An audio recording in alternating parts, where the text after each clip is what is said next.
At 9:03 and 11 seconds on the morning of September 11, the second airliner entered the South Tower of the World Trade Center.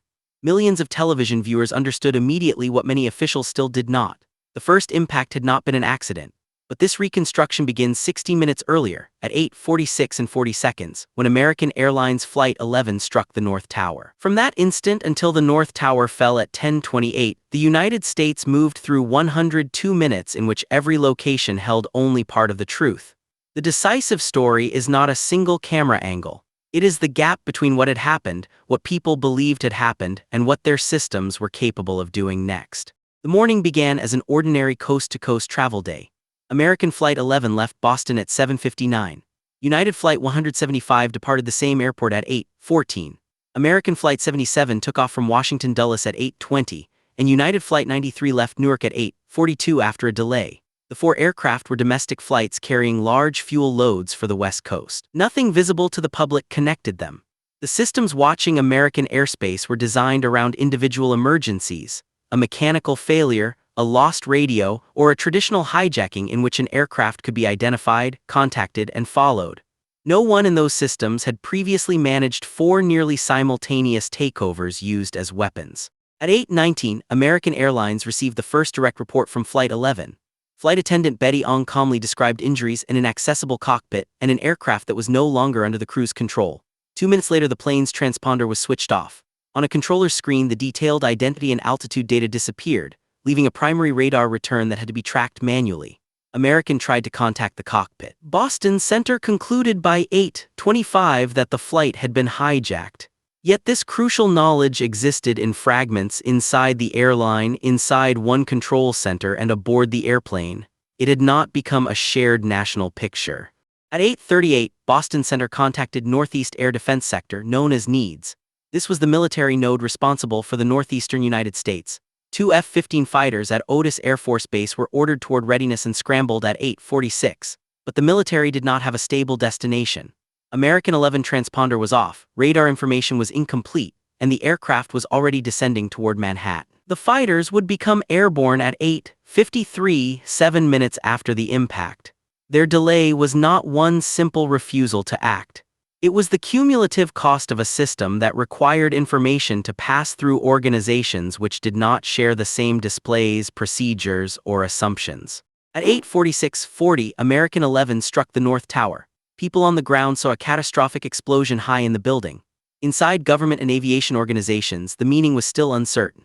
The commission found that no one at the White House or traveling with the president knew before impact that the aircraft had been hijacked. Senior FAA officials learned from television that a plane had hit the World Trade Center. Early reports even described a small aircraft. For responders and occupants, the emergency was immediate: damaged stairs and elevators, fire, smoke, and communications under extreme load. For the national system, however, the event still looked like a single disaster whose cause had not been established. Almost simultaneously, United 175 began revealing a second crisis. At 8:47, its transponder code changed twice. The same controller who might have noticed was focused on locating American 11 after it vanished from radar. At 8:51, the controller recognized the change and tried to reach the crew. There was no answer. Calls from the aircraft then reached families and United Airlines, describing a takeover and casualties. This was actionable evidence, but it was traveling through separate channels while the aircraft moved toward New York. At 8:55, controllers suspected a hijacking. The public still saw smoke from one tower. The second aircraft was only 8 minutes from impact. Inside the World Trade Center, decisions were being made under another information environment. In the North Tower, aircraft impact destroyed all 3 stairways through the impact zone. Below it, thousands began descending. In the South Tower, the building had not yet been hit. NIST found that contradictory public address information contributed to confusion and delayed some occupants from beginning to evacuate. Many people nevertheless chose to leave. This distinction matters. A timeline is not proof that everyone heard the same instruction or understood the same risk. Each floor, stairwell, office, and command post experienced a different emergency, with damaged systems and incomplete reports shaping what seemed reasonable in that moment. At 9:03:11, United 175 struck the South Tower. The second impact erased the accident theory. Boston Center immediately moved to stop departures in its region. New York Center declared a halt to traffic through its airspace. At 9:05, White House Chief of Staff Andrew Card informed President George W. Bush that a second plane had hit and that America was under attack. Yet even this recognition did not create a complete operating picture. Officials knew there were at least 2 attacks. They did not know how many aircraft were involved, which aircraft were missing, or whether New York was the only target. The Otis fighters were still east of the city. At 9:13 they left their holding area and flew toward Manhattan, arriving at 9:25 to establish a combat air patrol. By then both towers had been hit. The military's first warning about United 175 came at roughly the moment of impact. This is one of the Commission's central findings. The air defense timeline was constrained less by aircraft speed than by notification. Fighters cannot intercept a target that has not been identified and located. As controllers and commanders worked, mistaken reports began to compete with real ones, including a false belief that American 11 was still airborne and heading toward Washington.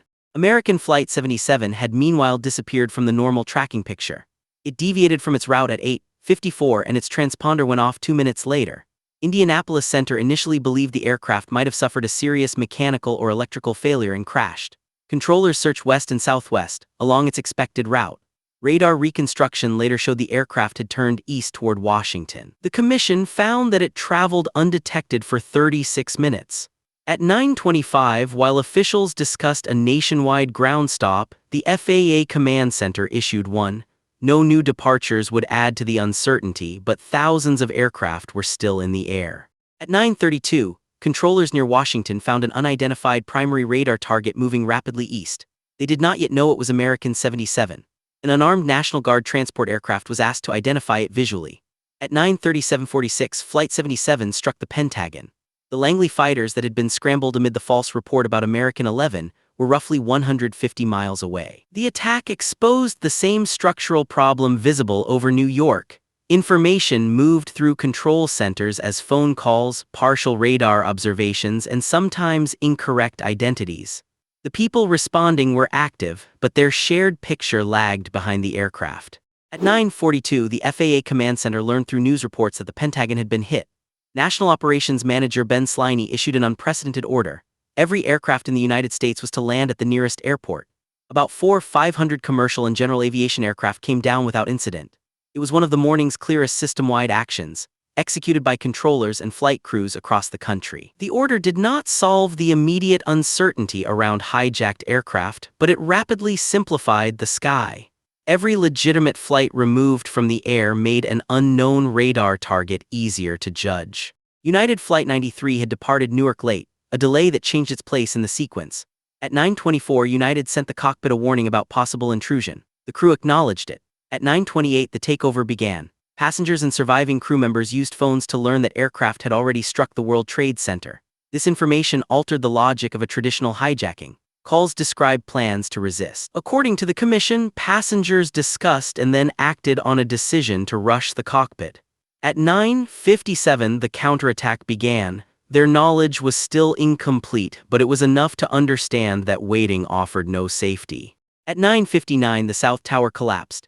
It had been struck second, yet it fell first after approximately 56 minutes. This is not evidence of a hidden event. NIST concluded that each aircraft produced a different pattern of structural damage and dislodged fireproofing. Multi-floor fires then weakened floors and columns. In the South Tower, the impact was lower and left a larger massive building above the damaged zone.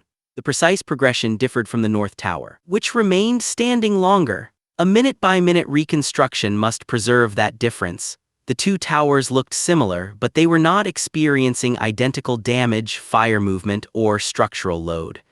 At 10:03, 11 United 93 crashed near Shanksville, Pennsylvania. The Commission supported this time through radar, flight data, cockpit voice, satellite, and air traffic evidence. The military learned of the hijacking only after the aircraft had gone down.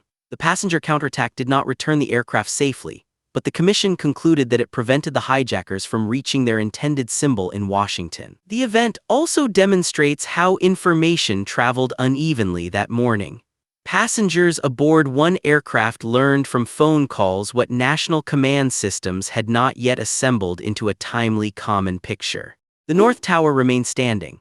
From its impact at 8:46 until 10:28, fires moved through damaged floors while structural components heated and deformed. NIST concluded that the aircraft severed and damaged columns, stripped fireproofing from steel, and spread fuel across multiple floors. The fires weakened floors and columns until sagging floors pulled perimeter columns inward and collapse initiated. At about 10:28, 102 minutes after impact, the North Tower fell. The number became the natural boundary of this reconstruction. From the first impact to the loss of the final tower, the entire operating reality of the country had changed. The 102-minute timeline does not show that nobody responded. It shows many people responding inside systems that had not been built for this kind of attack. Flight attendants transmitted critical facts. Controllers improvised tracking without transponders. Firefighters and police entered damaged buildings. Thousands of occupants evacuated. Military crews launched without complete targets. A national landing order cleared the sky. Passengers aboard Flight 93 acted on information they gathered themselves. Courage and system failure existed at the same time. Treating the morning as a single, all-seeing narrative erases the central problem. Decisions were local while the attack was coordinated. The official record also demands restraint. Some times are exact to the second because radar and recorders preserve them. Others are estimates assembled from calls, logs, interviews, and video. Later public accounts sometimes overstated when the military had been notified. The commission corrected those claims by comparing contemporaneous records. That is why this film labels uncertainty instead of choosing the most dramatic version. It uses no invented last words, no imagined private thoughts, and no conspiracy framing. The most consequential truth is already visible in the verified timeline. Information arrived late, traveled unevenly, and changed meaning as events overtook it. After 9/11, investigations changed aviation security, emergency communication, building codes, fireproofing practices, evacuation planning, and the formal study of major structural failures. Those reforms belong to later chapters. The purpose here is narrower, to hold the clocks together from 8:46 to 10:28 and see the morning as the people inside it encountered it. One report, one radar return, one decision, and one missing piece at a time. The attacks killed thousands of people across New York, the Pentagon, and the 4 aircraft. Remembering them responsibly means separating evidence from spectacle and understanding how quickly an ordinary morning became a national catastrophe.